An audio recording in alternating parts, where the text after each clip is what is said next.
Hi. If you have clicked on this video, I feel as though you are probably in a state of transition, a state of rebirth, and you can take that in a spiritual way, you can take that as in a healing journey way, whether you are a spiritual person or a religious person or just someone who has noticed that they have habits that they want to change in their life. I'm reporting to you today 8 days completely sober. Yeah, I know. It's been 2 months since I've had a drink.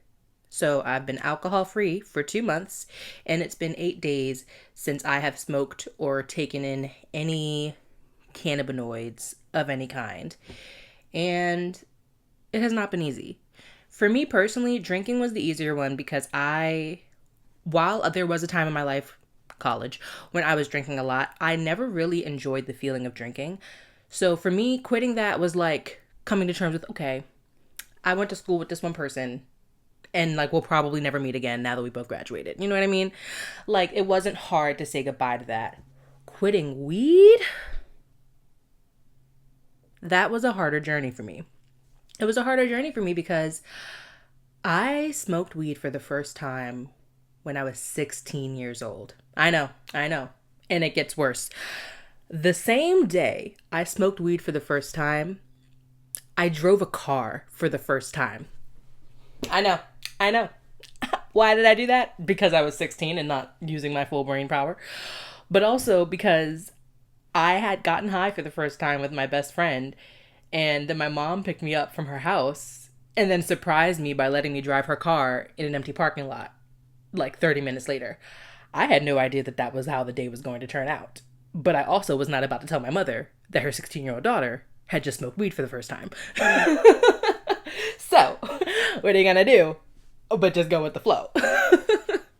And while, yes, some people may hear me say, oh, 8 days sober and think that's no big deal, it feels like a big deal to me because I'm 8 days sober and this is the first time in my life where I now feel as though I don't want to smoke weed anymore.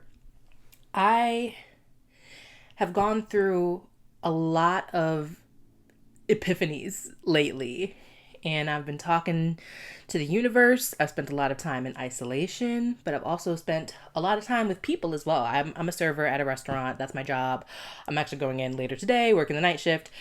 And I have been taking time to appreciate people and appreciate that everyone else is on their own journey.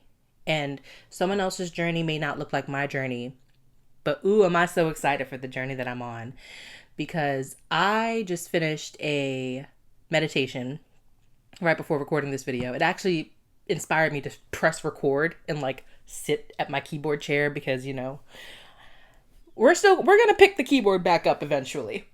But we're just not there right now. So we're going to use the seat that it came with to film videos like this.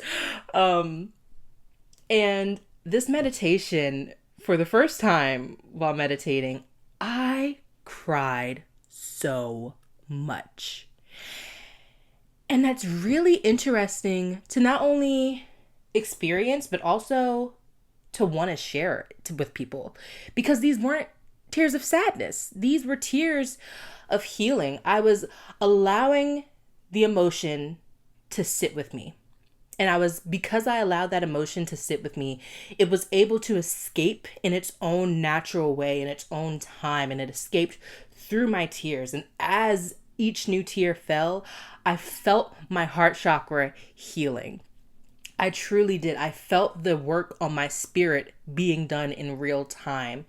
And I was lighting some protection incense. I had my eyes closed. I was sitting with my legs crossed, real focused, real still. I was very focused on trying to be still but relaxed, which is hard to accomplish if you've not practiced it in the past. So if you're new to meditation, I highly suggest instead of trying to like go deep within it right away, practice stillness.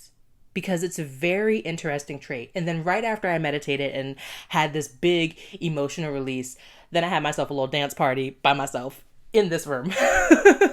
Those are always my favorite dance parties, the ones where I'm alone and like no one else can judge my dancing and it's just improvised. But I was like, okay, we just had this moment of stillness. It was a good 15 minutes, felt like 30 minutes, but it was a good 15 minutes of just stillness, processing emotions, letting the emotions out in real time. And then once I felt like I had released and I felt this weight lifted off my shoulders, off my spirit, baby, I felt like dancing. And so I did. I had myself a little dance party. And, I went from the stillness to the movement, but now this movement was a movement of freedom. It was a movement of lightweight, light existence. And I truly feel lighter on this journey that I've taken. And I have been having a lot of signs from the universe telling me that I should share my journey that I'm going on. I will be honest with y'all, right now, I got one friend, and that's okay. She's a good friend. But because I have one friend, and I'm aware that people cannot be your only, like one singular person cannot be your only lifeline to keep going, I realized I had to be comfortable with myself. And girl, aren't we loving ourselves these days? We are. And I know that I'm not going to be alone the entire time. I know that to have the circle of support that I want around me, I have to do the work on myself. And I had to do a lot of work on myself. And while I started this video off with my sobriety journey, the work started years ago. It started way back, probably, yeah, in college. Probably, yeah. I want to say the work started way back in college when I started therapy. I have not been to therapy in quite some time, but the work started back there. And then when I no longer was able to afford therapy because I was no longer a student and I couldn't go to the campus counseling center, I realized I had to keep doing the work on my own. You don't have to have a certain amount of money to start doing work on yourself. The first thing that I think was the biggest step of my own personal self-help was journaling every day.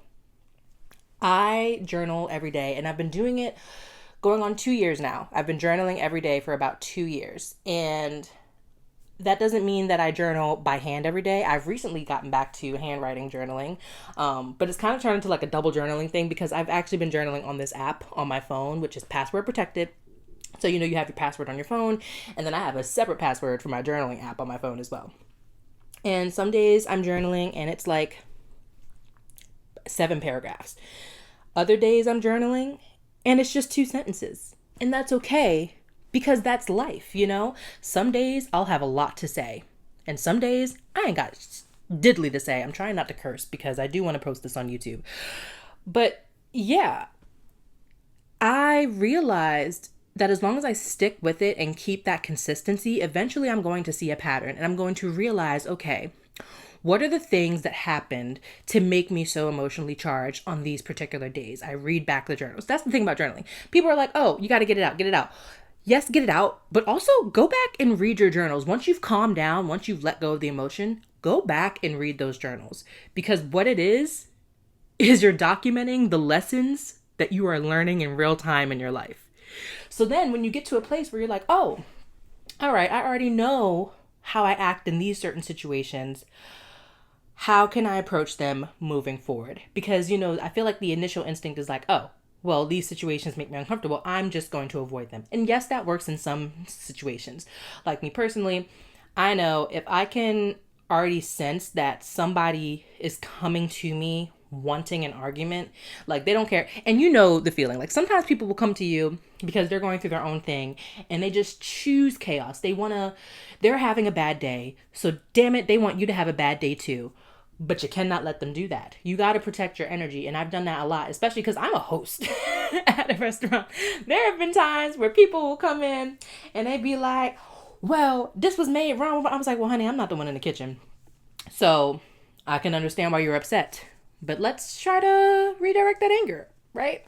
I don't say that second part to them. Really, I'm just like, oh, would you like to speak to my manager?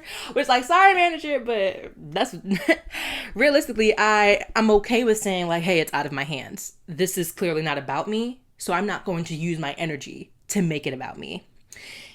Anyway, y'all, I feel as though I have so much more to share about my journey. I hope this finds people who are also on a journey of their own. And if you are, please share whatever you're comfortable sharing in the comments. And if this finds no one, that's fine too. I'm going to keep doing me. I'm going to keep living my life. And I think I'm going to keep testifying, saying the lessons I'm learning in real time.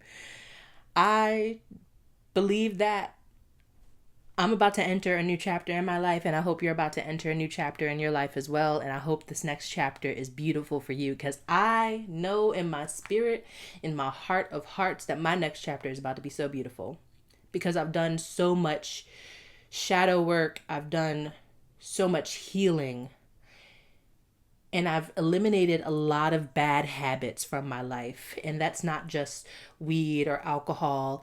That's also with trying to attach myself to people. I think I would attach myself to people because, I had these abandonment issues. And so I've been working through my abandonment issues and being okay with being alone. And so I'm going to post this video to YouTube.